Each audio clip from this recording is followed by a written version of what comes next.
Okay, good morning, everyone. My name is Melissa Brown. I'm a PhD candidate in sociology and also a graduate assistant with the Add Human Initiative.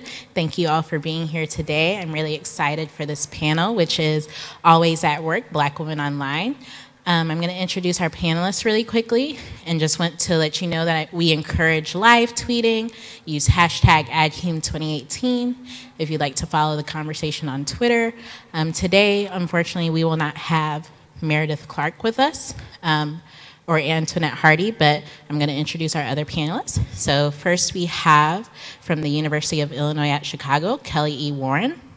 Next we have from Edge Hill University, United Kingdom, Francesca Sobande. And then finally we have Timeka and Tounsel from Pennsylvania State University. I'm really excited for the panel today. So each presenter is going to give about 12-minute talks, and then we'll hold all questions and conversation to the end for a really interesting and hopefully intriguing dialogue. So I'm looking forward to you guys talking today.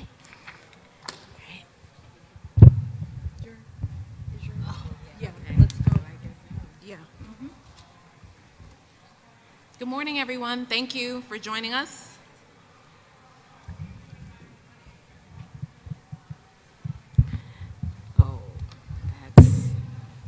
Good morning. Okay.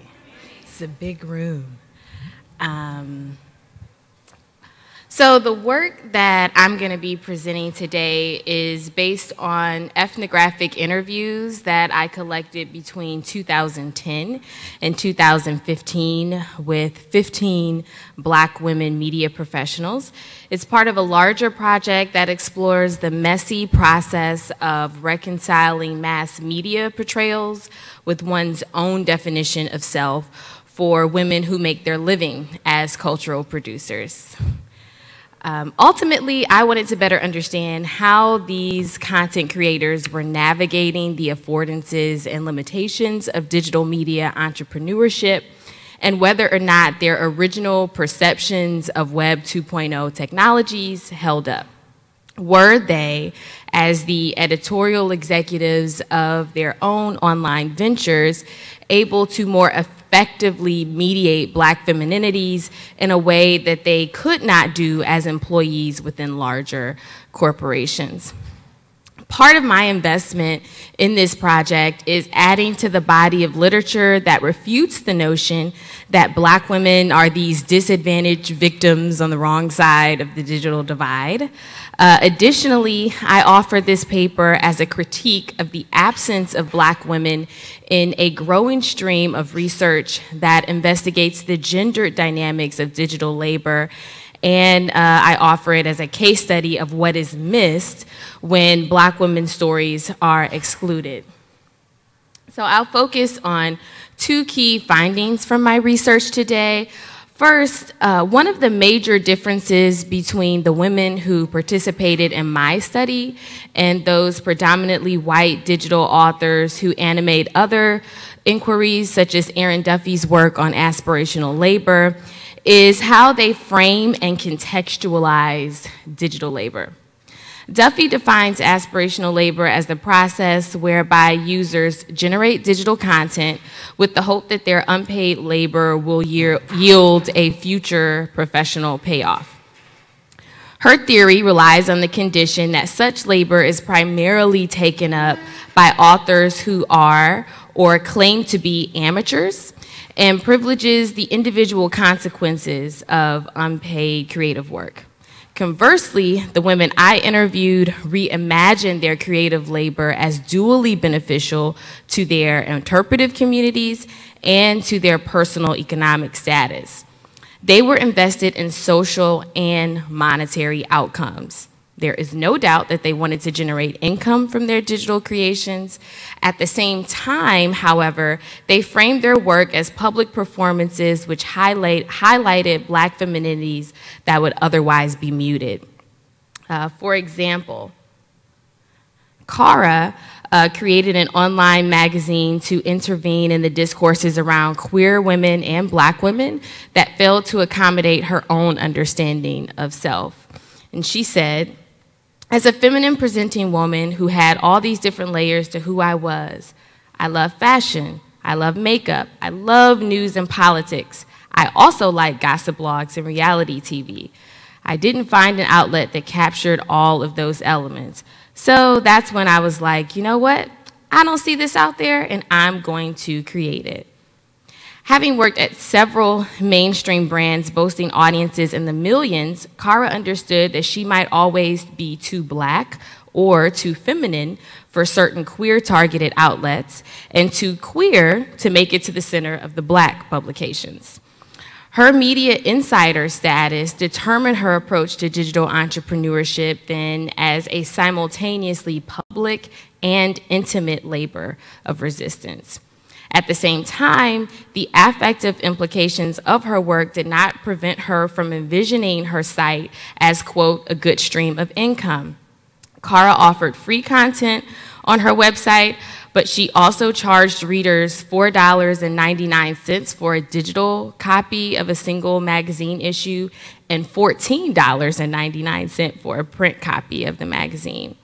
She and her team also hosted live events as they worked to identify a sustainable business model. I read Cara's venture and those of the other study participants that I spoke with as potential mechanisms for achieving and accruing reparations, both broadening the dominant images of Black women that circulate online and elsewhere, and claiming their shares of the profits generated from Black female bodies and voices. I offer the concept of monetized resistance as a way to effectively capture the sentiment of these women's digital engagement. With this term, I invoke the larger history of what has been referred to as survivalist entrepreneurship. In the 1930s, for example, Black women migrants to the urban North often established themselves as independent laundresses, boarding house managers, and beauticians. According to Robert L. Boyd, who does extensive work on this, these entrepreneurial endeavors were methods of survival during the Great Depression years, and also alternatives to the precarious conditions of domestic labor. In addition to securing their own financial stability, these self-employed Black women were also often providing essential services to their own neglected communities. Much like the women who participated in my study, many of these early Black women business owners did not necessarily plan to be entrepreneurs. Nevertheless, a combination of scarcity, high demand for specific services, and low barriers to entry propelled them into self-employment. Similarly, the Black women who transitioned from corporate jobs to digital media entrepreneurship, whom I interviewed, assessed a significant gap in the image economy and saw Web 2.0 platforms as a newly affordable pathway for reaching their own underserved audiences. Put in this historical context, their choice to commodify their content, I argue, must still be considered a labor of resistance, although a commercial labor, because they belong to communities that have been largely ignored by mainstream marketing. They intended to use monetized websites to expand the Black female consumer market, that is, to introduce new niche segments of women to advertisers as legitimate bearers of capital. These online authors reimagined their marginalized subject position as leverage for creating a pathway to visibility for their communities and a pathway to power and profit for themselves. The idea of monetized resistance was perhaps best captured through the words of Yolanda, who established an all-digital video network exclusively devoted to women of color in 2012. Multiple factors impacted her decision-making process, including an awareness that Black women were being largely ignored in what was rapidly becoming one of the most important content distribution channels in the world. It's like every product, she said. You see that your audience or your customer is missing something, and you decide to make something for them.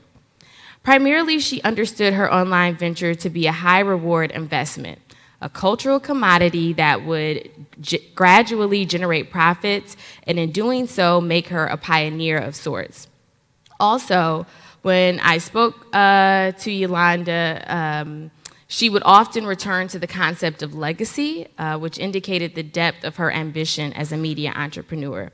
She said, I've worked at so many places that have been fantastic for me, but how long am I going to keep working at companies where I don't see reflections of myself that I want to see? So I grabbed the opportunity to create something that spoke to me in the way that I want to be spoken to, and hopefully it'll do that for other people.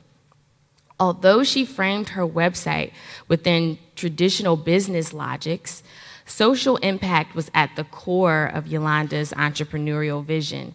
Importantly, she evaluated her prior achievements as a content creator working for larger companies as less substantial than what she desired to accomplish through her own site. But ultimately, as these things often go, the social value of their interventions was not enough to sustain the women that I spoke to. Of the 7 digital entrepreneurs that I engaged for this study, only 2 continued to produce content for their sites. Because they were less galvanized by the notion of disrupting the image economy itself and more driven by the possibility of what it might be like to hold a larger share of the pie, these content creators were still beholden to the same overarching commercial systems that large corporations have long mastered. They cared about the social implications of their content, but they also struggled to identify ways to monetize their sites within an industry with narrow ideas of what could be profitable. Yolanda shared with me that even those brands that were targeting consumers within her site's audience, which was women of color between the ages of 25 and 45, even those advertisers needed to be convinced that her digital video platform was a suitable avenue to desirable customers.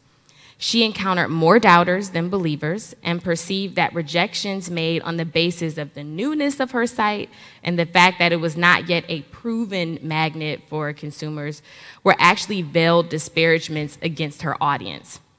She said, quote, "You can show the numbers, but if you're targeting a certain audience, i.e. a Black woman audience, it's easier for them to say no. They want to make our people buy the product, but they just want to do it for as little money as possible."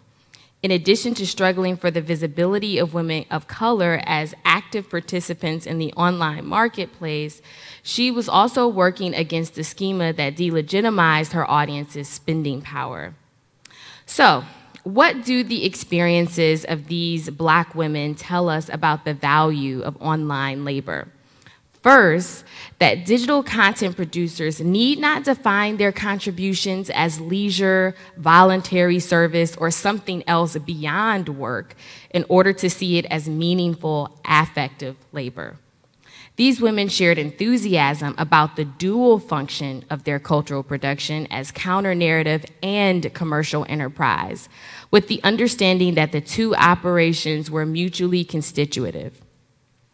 If we look to the varied histories of digital producers, which is what I've done in invoking the history of survivalist entrepreneurship among Black women in the 1930s, if we look to these varied histories to understand their labor and move beyond some universal frame of work that will likely fail to accommodate the experiences of traditionally marginalized media subjects, we can better understand their digital engagement on their terms. Thank you.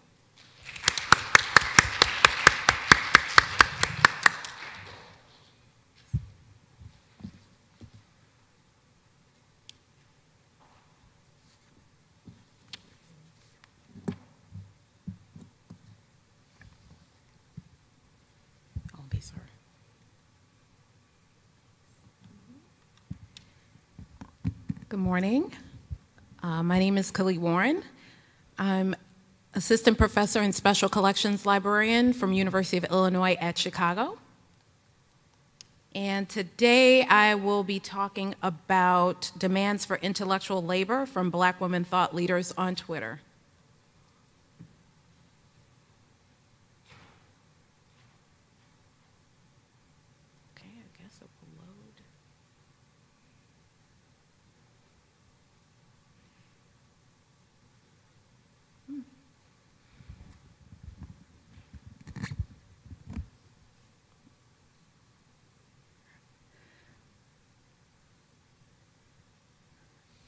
Okay, so using the voices of prominent African American women and other women of color who are active users of the social media platform Twitter, this paper will explore the information-seeking behaviors of certain Twitter users by centering the voices of these women.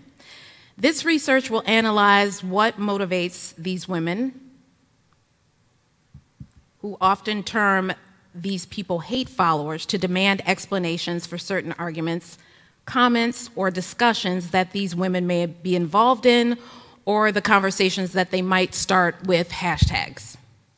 So I've been a member of Twitter since 2008, and I believe that Twitter started around 2006.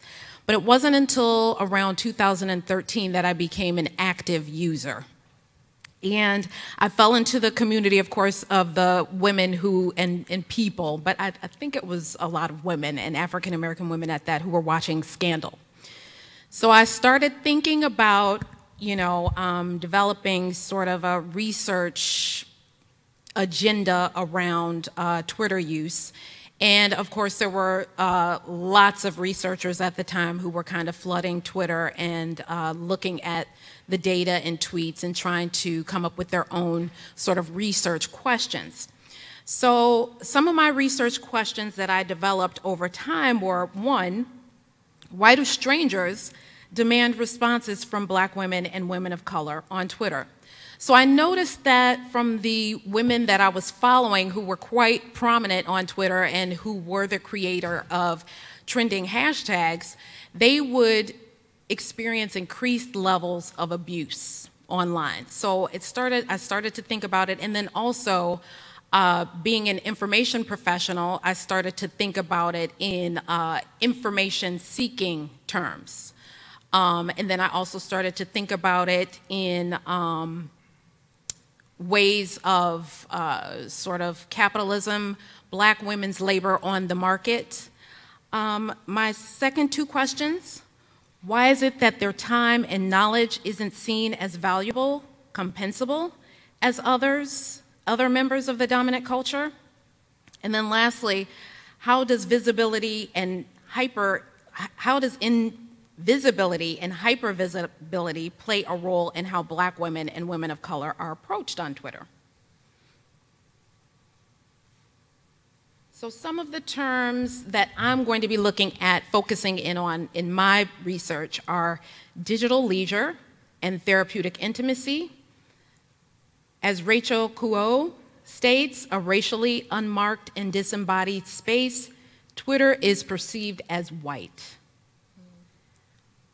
From the museum and archives literature, when Western ethnologists and collectors enter, the objects move into another orbit of value, one determined by Europeans, higher in monetary terms than the one they are given in their indigenous sphere. That is, records, historical or otherwise, have no value unless they come under the gaze and management of the dominant culture. So the conceptual frameworks that I'll be using: how Twitter violates the following: Black women's intellectual labor, therapeutic intimacy, which is a term that you can find in the nursing literature, but also in cross-disciplinary literature. Also, digital leisure. I will look at levels of disclosure that happen with between Black women on Twitter. Some women, use Twitter as sort of a business tool, and then other women use it as a combination of a business tool, conversational engagement, and using it for digital leisure, and then also these levels of disclosure. So some women, Black women, disclose even health information about themselves, mental health information about themselves. And then, of course, information seeking, which I mentioned, that leads into the invisibility and hypervisibility of Black women in social media. And then I also bring in appraisal theory from archival science. So it's an archival concept and a capitalist idea, which is assigning value to intellectual content and artifacts, Black women as objects in the archive.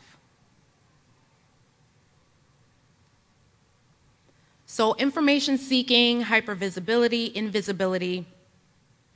So in information science, in information seeking, we first establish that there's an information need. There's not necessarily an information need on Twitter when people or strangers approach you on Twitter. But let's look at it. Information need leads to information seeking. So library instructors and information professionals are actually looking at information literacy. So we're looking at the veracity of sources. If we look at Black women in academia or public business, any sort of discipline or career, Black women are not situated as knowers, which leads to epistemic violence. So in some cases, it's simply hypervisibility, your avatar or a hashtag trending that leads to online harassment. So I don't know if you all have ever seen this, but some of the thought leaders that I've followed on Twitter, they did sort of an unscientific experiment by changing their avatars to white men. And they would post comments that they would normally post with their regular avatar, but they got a different response. So one of the interviews that I did with an interviewee, with a thought leader, she has 4,000 plus followers and is pretty active on Twitter. She's a part of the academic and information professional career profession. So demands. So her quote is, "Whenever something happens and everyone on Twitter is talking about it and it relates, especially if it relates to like race, I'll find people in my DMs, if it's someone I also follow, or just in my notifications with questions like, hey, you know, you haven't said anything about this. What do you think about this?" If I tweet like a thread about something, then people will come back with, "Can I ask? I want to ask more questions about this," or, you know, demanding even more than what I've already given. So, of course, a lot of us follow Trudy on Twitter. One of the quotes that I pulled from her online blog, Drift Sojourn, and she has rules for using her content, so I followed her rules. Even what is considered knowledge and what is considered labor are not neutral. I can do the same things as someone who is not a Black woman or a woman or Black does, and it is instantaneously deemed not valuable, but also owed. So that's some cognitive dissonance, like it's not valuable, but it's owed to people at the same time.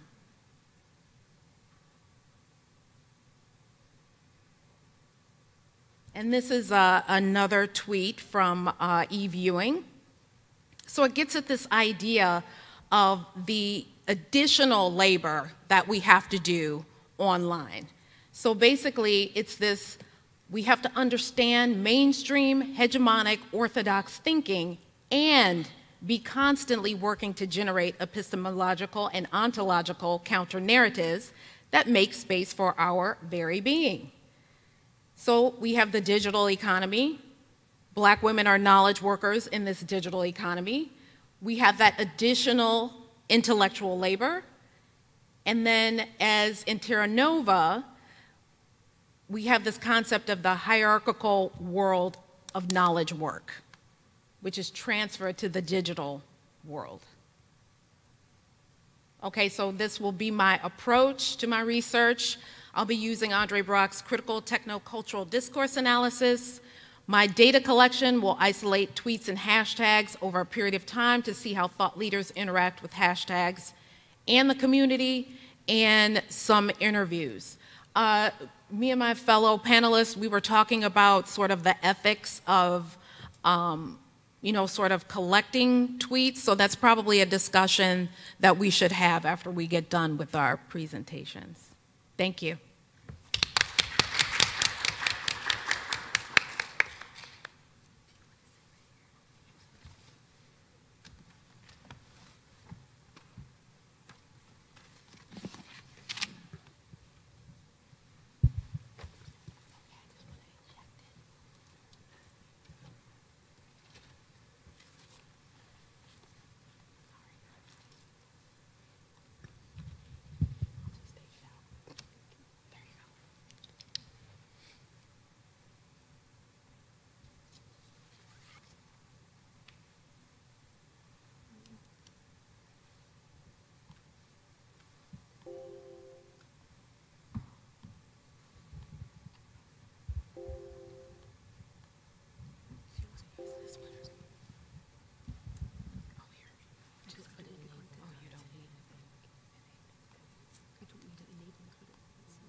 Seems like it's frozen.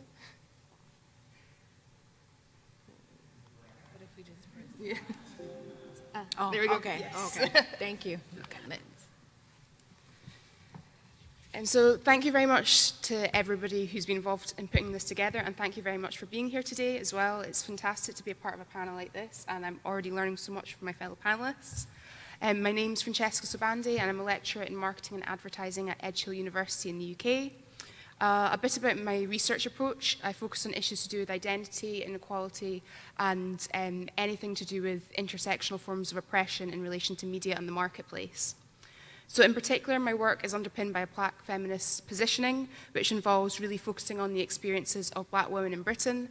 And I've looked a lot at what they've been doing online in terms of their engagement with social media and how that informs a sense of identity, a sense of community as well, whilst also dealing with the tensions of the potential of sort of commercial co-optation in terms of what they're doing online.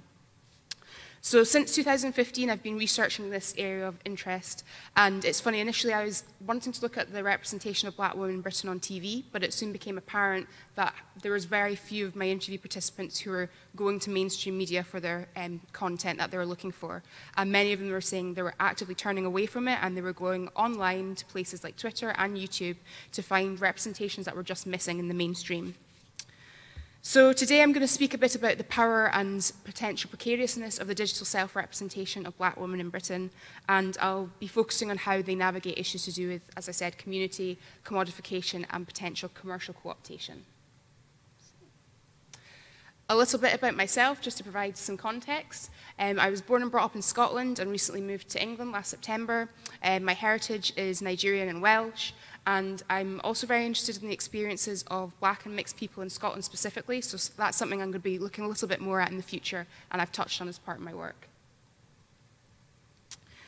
The starting point from which my work was approached is one that really involves looking at how racism and sexism is implicated in media, marketing, and cultural industries in Britain and beyond. And in the words of Sarita Malik, I've acknowledged the fact that media is a key site of contestation and cultural negotiation in matters of race and ethnicity, where we as the viewing nation, both publicly and privately, struggle to make meanings around Blackness. In addition, I also recognise the fact that conversations to do with Blackness in Britain tend to focus on the experiences of people in England and quite often in cities with significantly larger Black populations than in other parts of the UK. So as part of my research, I really wanted to draw on the narratives of Black people in various regions in the UK, including areas where they might not have much access to certain types of media. Although my work focuses on the experiences of Black women in Britain, it's very much tied to a sense of global Black diaspora, and I'm also looking at how the experiences of Black women in Britain fits within a Black digital European space as well. That's something that I'm going to be focusing on going forward. So obviously there's a whole wealth of contributions by scholars that has influenced my work, and it includes the likes of Cottam, Noble, and Tynes. Many people have illuminated how ideas about Black women are conveyed online, as well as some of the ways that Black women express themselves and exert agency. So already we've heard from my fellow panelists about the fact we're looking at how Black women can deal with forms of oppression online, but we're also pushing against this idea that they're simply victims, and they are taking up space and they're engaging with platforms in potentially resistant ways. Of course, the work of Night Steele as well has very much shaped my research, and it illustrates how digital spaces can be a site of community and a source of interaction for Black people in the 21st century. So key concepts that I've really drawn on include Bell Hook's notion of the oppositional gaze, as well as the idea of digital diaspora, which has been explored by Everett. And Hook's notion of the oppositional gaze, it really captures the spectator habits of Black women and Black people, which involves a resistant quality, so choosing to look away from images and cast your gaze elsewhere in a way that can disrupt the stereotypical images that we often see circulating. And linking this idea with the concept of digital diaspora, I found has been really helpful in terms of examining some of the resistant spectator and media production processes and practices of Black women in Britain and elsewhere. So as part of my PhD research, I conducted 23 interviews with Black women in Britain aged between 19 to 47 years old. 14 of these people were based in Scotland and the rest were based in England. And I'm continuing to conduct interviews and build upon my research as part of a book that I'll be publishing in 2020 on the digital lives of Black women in Britain. In particular, I ended up focusing on YouTube, so I've got a paper to do with Watching Me, Watching You, Black Women in Britain on YouTube as part of the European Journal of Cultural Studies, and I didn't anticipate the ways that my participants would be engaging with the internet as a site of resistance, as well as a form of leisure as well, as we've spoken about. Sometimes it's not just about going out there with a view to challenge structural oppression, sometimes it's about joy as well. So all of my interview participants selected pseudonyms, and some of these were particularly reflective of aspects of their Black identities, so names to do with certain places, certain types of foods. And throughout the research process, I was constantly aware of similarities and differences between my identities and those of my participants. So of course, I wanted to recognize that there was a degree of relationality as part of the interview process, but to also acknowledge the diversity of our experiences. And this involved me drawing on autoethnographic methods, including creative writing, poetry, drawing, and photography. And going forward, I want to look more at how we can use this as part of this type of research. So before focusing on some of what I've seen in terms of how Black women are engaging with digital platforms, I wanted to provide a little bit of context. And I wanted to highlight some of the offline media environments that my participants spoke about, including Trouble TV, which was often dubbed urban TV. And I'm not sure how familiar everybody is with Trouble TV, but it showed a lot of content that came from the US, as well as some shows that were based in Britain. And many of my participants spoke about the fact that the bulk of the media they engaged with, which offered them images of Black women, came from the US. And whilst that was great, they were still missing this sort of regional and British experience, which was where the internet came into things in the future. So these are a few quotes which convey some of this. And when speaking about Trouble, Nymeria said, "Hardly anybody was aware of the Black TV on Trouble. I was so glad that it existed." And Annie said, "I liked it and was always drawn to it because I just saw myself.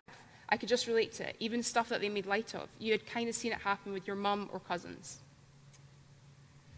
I'm not going to show these YouTube clips because I want to sort of hopefully keep the technology working at this point and avoid any more moments of freezing.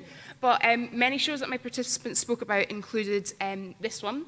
So it was Coming At Ya, featuring a girl band Cleopatra, and it really offered images of Black women in Britain and dark-skinned Black women specifically as well. So, not just what we're used to seeing in terms of the overrepresentation of light-skinned and mixed-race women, and in a regional context that many of my participants could really relate to. Kerching was another one that was mentioned, and it wasn't sort of as progressive, perhaps, in terms of having Black women at the forefront, but there were Black women in that show. And this participant said, "I remember watching Cleopatra. I think they were from Birmingham. They were 3 Black girls. It doesn't have to be an exact representation of you, but it was just seeing Blackness as much as possible. Because we do exist. We are here. There are a lot of things happening in the 90s. I got used to seeing that, and now that I'm much older, it's like, where is all of that? I feel like it was something that appeared and just happened. It disappeared, and it didn't get recorded. There was also this show on TV, Kerching. That kind of show doesn't exist anymore." So there was a sense of wistfulness when reflecting on this sort of nostalgic period of a golden age or a golden era of representations of Black people in Britain, while still recognizing those representations were few and far between, but also where's been the digital recording of this, and of the information that is available online. It's clearly very much user-generated content-based. There's been no sense of bodies or industries trying to acknowledge what has come previously and how it shaped the future as well. So when speaking about regional experiences, participants such as Lucy said, "I think that the Scottish thing was really important to Lucy. You'd never see anyone on TV who looked like us and speaks like us. And had I seen that, I think, oh my God, it would have been the most amazing thing ever." And Rachel said, "I feel like on-screen representation is just as important as off-screen. So I would like to see Black women writing characters. It would be nice to see different types of Black women. So whether it's queer Black women or middle-class Black women or maybe Afro-Europeans, a lot of the time people think of like one type of Black person." So the regional experiences and getting the opportunity to see themselves on screen was really important to many of my interview participants. And just to sort of further emphasize the perspective of Rachel, Rachel said, "I feel in Britain a lot of voices in terms of Black identity are dominated by Jamaicans, Nigerians, no shade there, I'm Nigerian, and maybe like a few Ghanaians.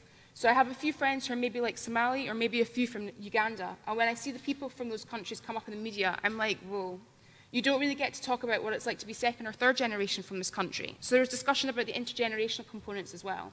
What kind of voices dominate? So like Black British people, I feel like even then it will be dominated by English voices. It'd be nice to see people who are Black and in Wales. You never hear about their experiences or what it's like to be in Ireland or in Scotland. So engaging with depictions of Black women in YouTube was very important to many of my interview participants, and including via sort of the natural hair blog blog and vlog community, which I've written about.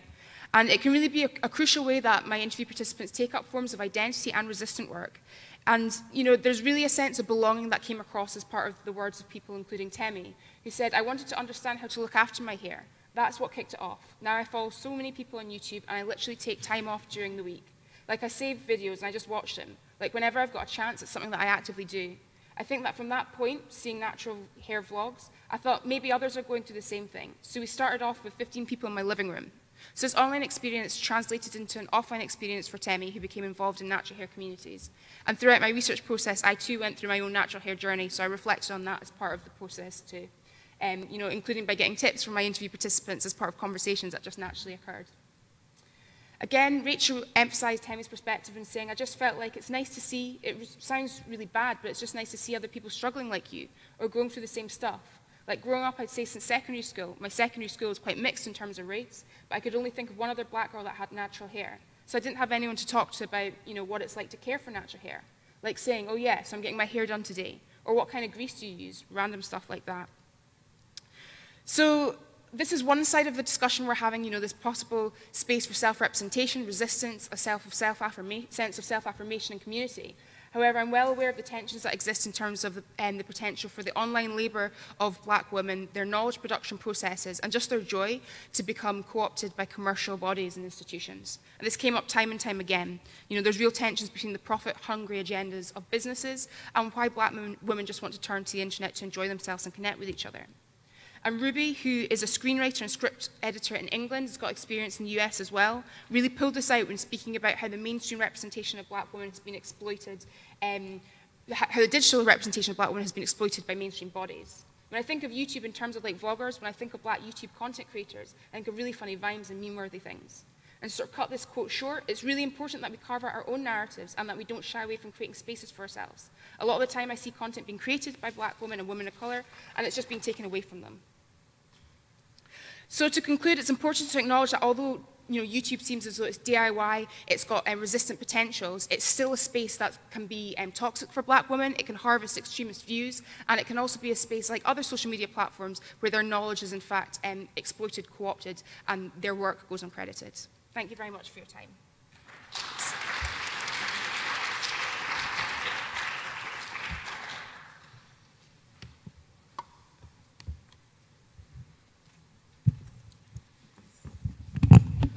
So at this time, we'll be taking questions from our audience. I am going to pass around this microphone after you raise your hand, and you can ask general questions or ask a question from a specific panelist if you so desire. So does anyone have any questions? And if you don't mind saying your name and institutional affiliation before you pose your question, thank you. Alexis Lothian, University of Maryland, College Park here. So, since there was a brief prompt that you had all been discussing the research ethics of engaging with Twitter, I just wondered if you would sort of have that conversation for us and maybe share some of what your own reflections were on the process of doing social media research. So, the fact that two of you are doing ethnographic research rather than discussing what appears on media, what people post, how exploitation is operating between people producing content, producing culture, producing knowledge, and academics producing content and knowledge for very different environments. I'd love to hear some of the conversations you've been having around that. Also, I was so happy to hear a Scottish accent. Sorry.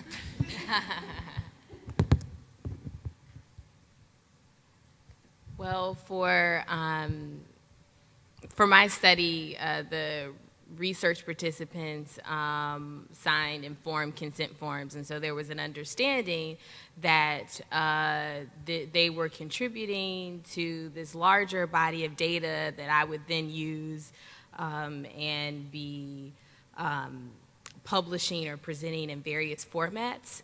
But importantly, I explained to the study participants the benefits of that, of having their discourses, which are often marginalized in this kind of research, the benefit of contributing to that larger body of literature. And they were on board for that.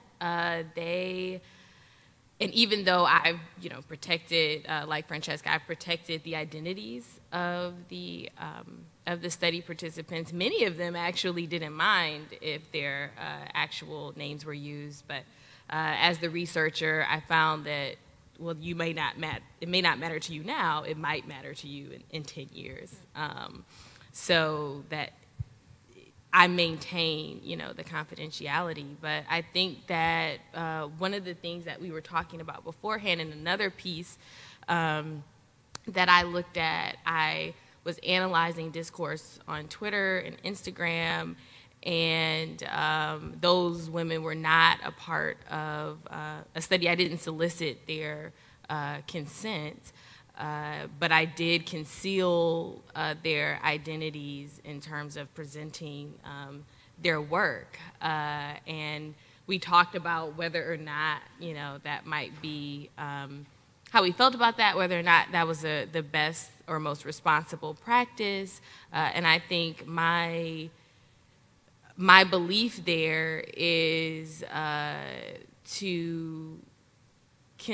consider other Black women, I take them seriously as theorists of their own lives. And so by engaging their discourse in its various forms and taking it seriously enough to incorporate into my research, that's sort of how I think about it.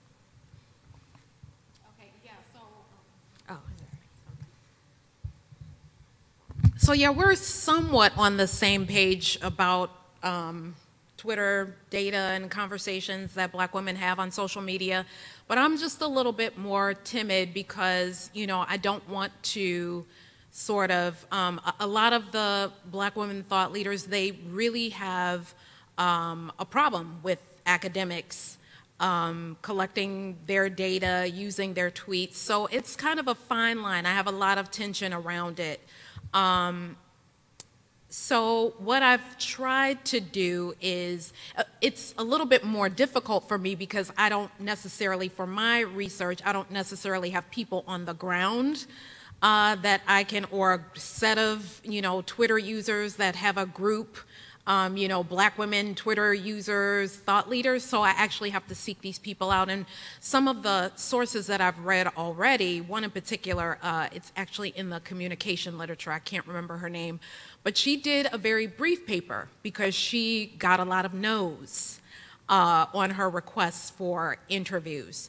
So the person that I admire and respect the most on Twitter, Trudy, she actually has, citing sort of how to cite her, how to use her materials. So I wanted to be able to respect that. A lot of the other women have done interviews. So there is Mickey Kendall, who is actually in Chicago, and she's done interviews. So I can kind of use that content on, solidarity, hashtag solidarity is for white women. Who else? Lauren Chief Elk, Bardo Smith, they had a hashtag, give your money to women. They've done interviews. Who else? April, I can't remember her last name, but she did Oscars So White. These are more public people, and you can find interviews and find their words. But the most important thing for me is to actually use their voices and for me to kind of step back. But I do want to sort of maintain that connection with them because I am a Black woman. So I just want to follow up on this thread because I think it's a really useful one. I'm Jackie Wernemont. I'm at Dartmouth College. I don't know if you all know the work of Moya Bailey, but she has done a lot in this space in thinking, and I'm particularly struck, given that this is a panel on labor, thinking about the way her work resonates in terms of paying people for their intellectual content, right? So I really appreciate your sentiment that, you take Black women's theorizing about their experiences seriously, right? And I think that's really important. I think part of what I have learned from Moya, and she's working with many of the people that you're talking about, right? Mickey, Trudy, a number of other people, is, right, that she's trying to find ways to kind of subvert the traditional academic systems and get some of our money in the academic systems out to these content producers. And that's a really tricky space. But I think the more that we can think about how to leverage institutional capacity and institutional resources to get the money out also, the better off we could be. If you have thoughts to add to that.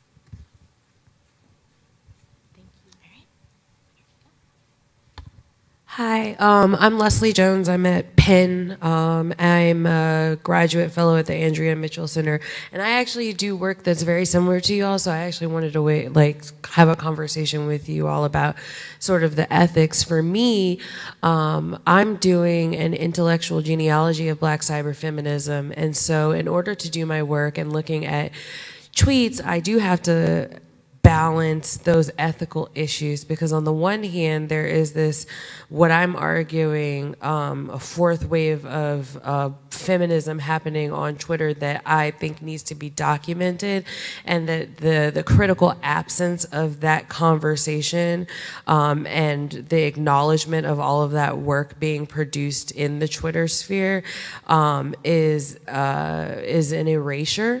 And so what I have decided to do is just be really transparent about the fact that I'm a researcher on Twitter as I'm interacting with people, and cite people and tell them that I'm citing them, and let people take, pictures of my slides, and I put people's PayPals and Cash App links and things directly on my slides, and I directly speak to this issue of co-optation in each of my my presentations. But I think it's really an issue of constantly shifting and interlocking power dynamics, and that therefore that the answer is actually that there isn't a one-fit-all answer. It's like a continuously iterative, self-reflexive process of your positionality as you're moving through the project in relation to the informants. I don't even, sometimes even calling other black women subjects just feels really fraught. And so the language that we have just doesn't really accommodate this type of engagement. So we're kind of creating a new language to do that.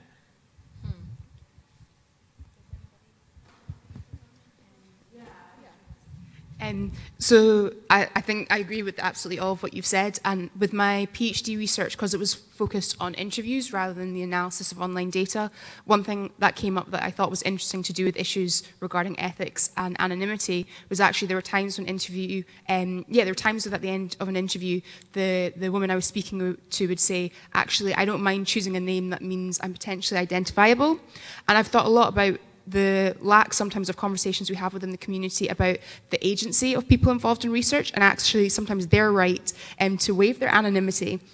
So there were times when people chose pseudonyms, and they paused and said a few people might be able to figure out who I am, and I'd say, is that something you take an issue with? No. And there were also times when people wanted to really sort of claim their role within the research as an interview participant.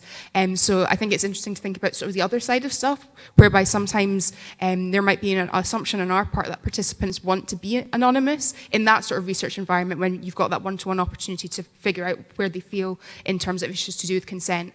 But I just thought it was something that I totally didn't anticipate as part of the research process. And again, it's like you say, it's these different power relations that we navigate this whole time, whereby it's not just about us perhaps interviewing or analysing the work of other people. There's also, them holding us to account and them expressing their agency as part of the process itself. And I think, this is, there are some particularities of doing research within cyberspace, but I think that this has always been a problem, right? When you are trying to represent, analyze other people's voices. And I think about our models of research and trying to capture the complex personhood of the people that we're engaging versus other approaches to inquiry where folks become just survey responders or, their sort of personhood is completely erased. And I think about the tensions there. So there's a way in which our study participants are seeking to maintain a voice as this whole, full human being, and we're trying to sort of contain that to protect them. But then there's also, well, in doing that, do we risk erasing parts of what allows people to sort of engage with them and deal with them as full humans? So I think that there's, tension there, because we don't want to erase so much that that their sort of humanity gets lost in all this. So I think that there's something very important. There's issues here, but there's something also very important about what this work does in terms of offering visibility and validation to certain understudied populations in this particular way. But isn't that the demand? I mean, like, that's the demand of our system that we work in, to anonymize. IRB sort of requires us to, requires us to anonymize certain, data that we collect. So, and then I also want to go back to the remuneration piece of it, because I actually am a patron of Trudy's, but at the same time, we're caught in this double bind thing, because we're sort of on the lower rung of salary and money making, but we want to make sure that these women get paid. So I would love to pay all the women that I follow. I would love to pay Mickey, though she's probably making a lot more money than me right now. I pay Trudy. I would love to pay Feminista Jones. I would love to, be a patron for all of these women, but I can only do so much. We were talking earlier, and, she was saying that she would love to be able to give her participants some sort of remuneration, but it's the money element, what you can afford and what you can give. I had a question. Oh, that's really loud. I had a question. Sorry, Maya Williams, Northwestern University. I had a question for Timeka. In terms of the content creator that you were talking about who was actually charging for her content, can you talk more about her decision to do that? Was it because of a difficulty in getting advertising revenue, or was it to limit access to her content and to make sure that the people who are engaging with her content actually are invested literally in what she's doing? So good to see you. And thanks for that question. So with the majority of the women who I talk to, and I am identifying them as digital media entrepreneurs, as distinct from the other online authors that I talk to, because they were deeply invested in creating a sustainable model so that they could use this to eat, right? And they were people who were used to creating content because they worked for various other media corporations. So they were already coming from a very specific kind of background where they understand, well, when you produce content, right, you get paid. And so for the woman who was charging $4.99 for the digital copies of her magazine, then $14.99, which was expensive, right?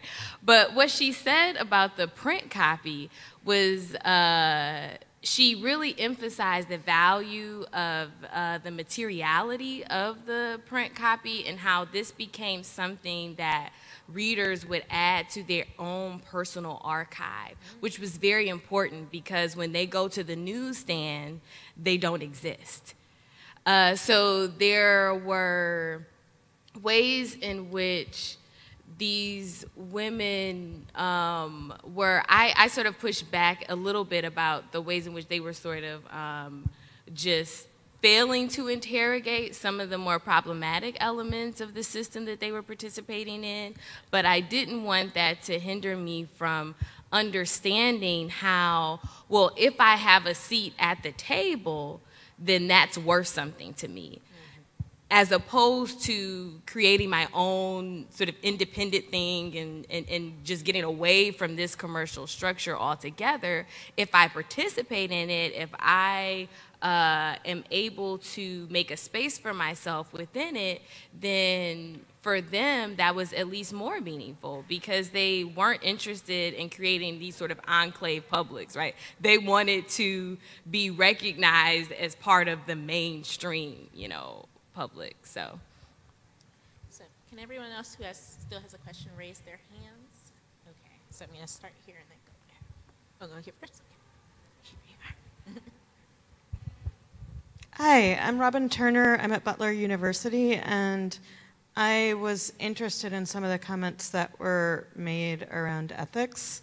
And with this, and I think about this as a person whose research is principally interview and ethnographic and not about digital folks. And what I heard about, the fact that these are all issues you are always wrestling with is absolutely the case, but I did want to push back on the suggestion that IRBs say you must anonymize and you can never pay. Because I think with some of the people I've worked with, they want to be identified. Right. They understand the implications of that. And I've been able to get approvals to publish work in ways that they get identified.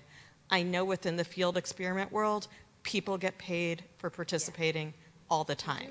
I haven't navigated that. I think there's a whole bunch of issues around. I mean, I think there's no easy answer. Right. But I do want to suggest there is space to push back against that framework. So.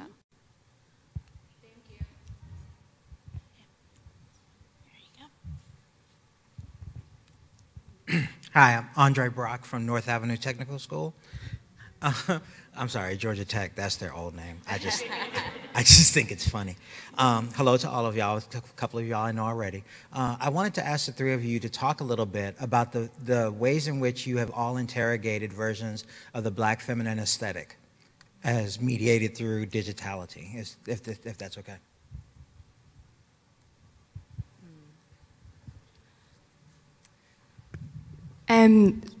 So one of the first things that comes to mind for me in terms of, correct me if I'm wrong, but the questions to do with the mediation of Black feminist aesthetics through sort of digital forms of media production and engagement. And I suppose something that came out as part of my interviews was the fact that when we speak about Black feminist digital spaces and aesthetics, the erasure of certain experiences of Black women that's still constantly occurring, and the fact that as part of perhaps more mainstream discussions there, that Black feminist digital aesthetics still tends to be one that centres the experiences of cisgender Black women, and quite often it's a heteronormative Black feminist aesthetic, and more often than not it's a middle class one, or a sort of a potential new liberal aspirational Black feminist aesthetic that we can see happening in digital spaces. I guess, so that's not to say that there aren't alternatives that exist, but it's just that I think a lot of the time what is perhaps happening online versus what is being spoken about that is happening online, we have the more underground activity that perhaps is not commented on or engaged with in the same way, and perhaps the experiences of people who, for different reasons to do their identities, people don't perceive them as being able to access some form of a Black feminist aesthetic in a digital space. And again, within that, I suppose we need to deal with geocultural issues in terms of which countries tend to dominate this Black feminist digital aesthetic that we're dealing with. And, if we're being truthful with ourselves, more often than not, it's kind of this, the West and the rest. And then even within that, it's often perhaps, the US and Europe, the UK. What about a Black feminist digital aesthetic that's happening, somewhere in Africa? And why is it that it's more often than not that's left outside of these conversations?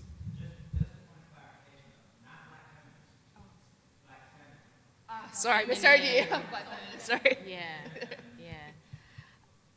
So the women that I spoke to, this is part of the larger project where I think about what I term the praxis of entanglement, where I find that Black women as media citizens are always entangled within these various forces. And I use entanglement because I don't think that the sort of condition or experience of being a Black female media citizen means that you are constantly rendered sort of paralyzed or immobile by these forces that you're entangled within. And some of those forces are sort of the economic or commercial media infrastructure.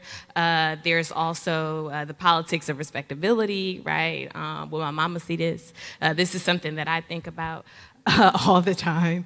Will my parents be happy with what I do? And the idea of their own pleasure, right? What they allow themselves to enjoy and derive gratification from. And so I think about that a lot in terms of study participants who I spoke to who create sort of alter egos. So they have multiple avatars in social media spaces, and they create an alter ego where their true identity or their government name is concealed, and they have one that with their government name, which really does sort of reify this dichotomy between the ratchet and the respectable, right? And they want to sort of maintain their status as Black ladies, but then they want to enjoy what it's like to deviate from Black ladyhood. And so I think that entanglement really describes this constant push and pull, right? You're never completely liberated and free, but then sometimes you don't want to be fully free. Like, a lot of the women that I spoke to are okay with the fact that, love and hip hop exist, and they think it's great. And I always think about, well, does liberation mean love and hip hop doesn't exist? Or does it mean that I get to enjoy it? So, yeah, I hope that answers your question. That's more of a complex idea for me, but I guess I could follow up by saying that one of my, sort of conceptual frameworks is this therapeutic intimacy and looking at Black women and how they use Twitter as a form of digital leisure. So the people that I follow not only include who we would think of as Black women thought leaders on Twitter, but also women who are sex workers, women who, basically for me tell it like it is, and sometimes I can't even, I want to retweet something, but I really can't. But I'm like, yes, you're actually saying something that is really the truth, 100%. But this is my interest too in the specific hashtag "Give Your Money to Women," because I have a lot of tension around that and how the women actually explain it. But the framework. These are very smart women, so they look at the hashtag as a framework and a gender justice framework. And basically the hashtag is composed of 3 women of color, and 2 of them identify as sex workers. So there's a Native woman, an Asian woman, I believe she's Korean, and then a white woman that are under the hashtag "Give Your Money to Women." So I don't necessarily have an issue with it other than my professional sort of aesthetic or whatever, but I follow pretty much across platform and want to talk about different women from different backgrounds. Thank you. We have time, about 10 more minutes. So are there any other questions and comments? Yes. Did you want to go ahead? We have just one more hand raised. You sure? Okay. Here you go. Anyone else before we wrap up? I had a question for Kelly. When you were talking about when the Black women switched their avatars to white men, I was wondering if you could talk more about the discourse shift that happened when they did that in terms of who they were then engaging with and the types of comments that were then being made as opposed to when they were posting potentially similar content as themselves. So it's one of those things where, because I think I was around for a lot of these different conversations, but they happen so quickly. So there's one person that I follow, she's a Chicagoan, it's not Mickey, It's someone else, but I consider her a thought leader on Twitter. And basically, it was her and then another woman that was pretty active at the time, but she's somewhat active now. She really reduced her Twitter use. But I can't exactly remember what the arguments were because, like I said, social media and Twitter in particular moves very quickly.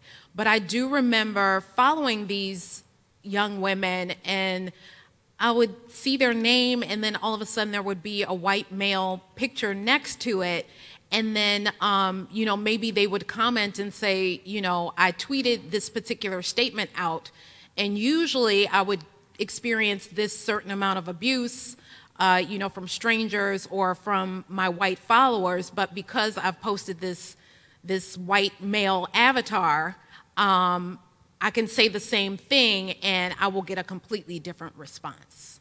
So I can't pinpoint exactly the time, and it was probably, they were doing it off and on for probably a 2 to 2.5 year period. Sorry, I can't give you any more detail.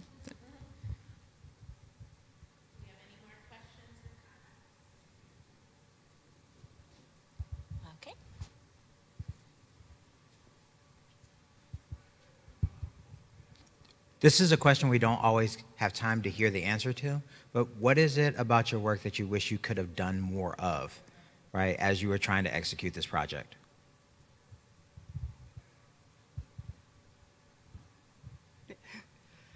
I think this comment relates to your previous question as well, especially when realizing it was to do with sort of black feminine digital aesthetics. It's maybe less to do with what I wish I could have done more of, but in terms of when I tried to identify people who'd be interested in being interviewed as part of my research, when I look back on the wording of the information I put out there, I wish that I'd made it clearer that I wanted my research to be inclusive of trans black women.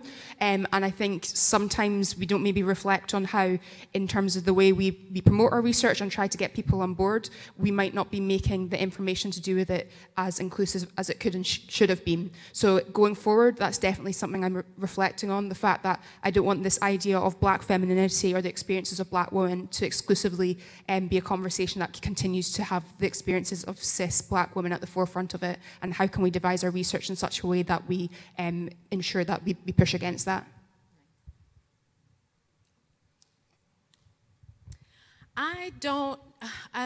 Because I've experienced so much tension as far as my approach, particularly to interviews, and I guess I've learned from this panel that I should probably stop pressuring myself and actually reach out to more women. I don't really have a problem with,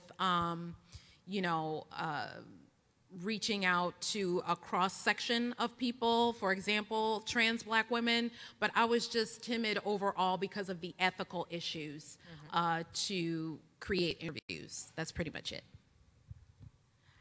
For me, it would have been to expand the ethnographic depth of my work with women who were professional content creators, and I spent some time with them, some of them in their home offices, or a lot of them were maintaining positions as entrepreneurs, as well as maintaining roles as employees of larger media companies. But I thought about Arlene Davila's work, Latinos Incorporated, and I thought, gosh, that would have been cool. Or even Herbert Gans's work, and thinking about how awesome it would have been to really do a more in-depth study of black women who are professional content creators at work. But I may do that, so I may get to do that in the future. And we have time for about one more question or comment, if there are any.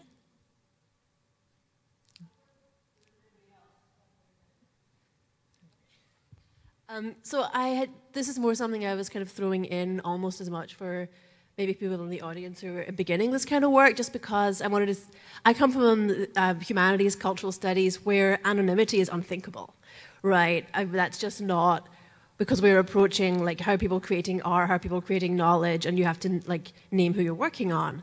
And I think maybe there's space for that kind of work also to happen, like without going through the social science framework, which is not to speak really to the work that you're doing, which is why I was hesitant to take the mic again, but just to think about, could we look to something like Christina Sharp's In the Wake, right, that uses, that takes up poetry, that takes up film,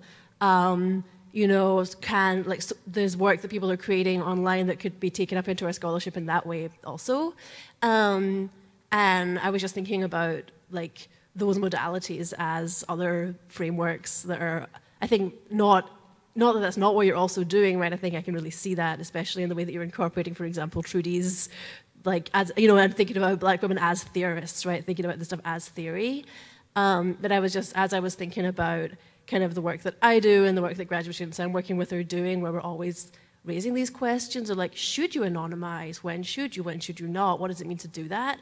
I was thinking about those frameworks and I wanted to throw them into the conversation, like, just so that they could be there. I think that you're absolutely right. For my work, our projects are constantly evolving, but I'm not gonna, I did not choose to shift the IRB.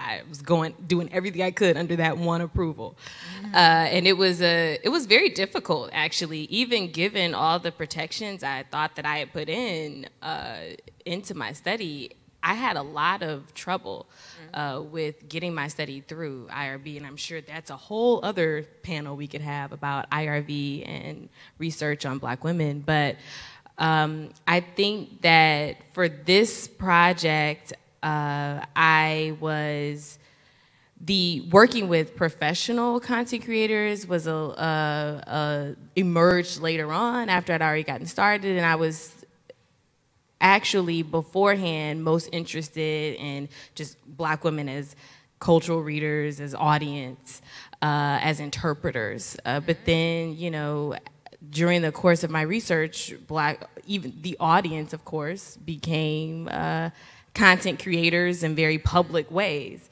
So there were a lot of shifts, and I think that were I to have started this work now, my IRB application would have looked a lot different.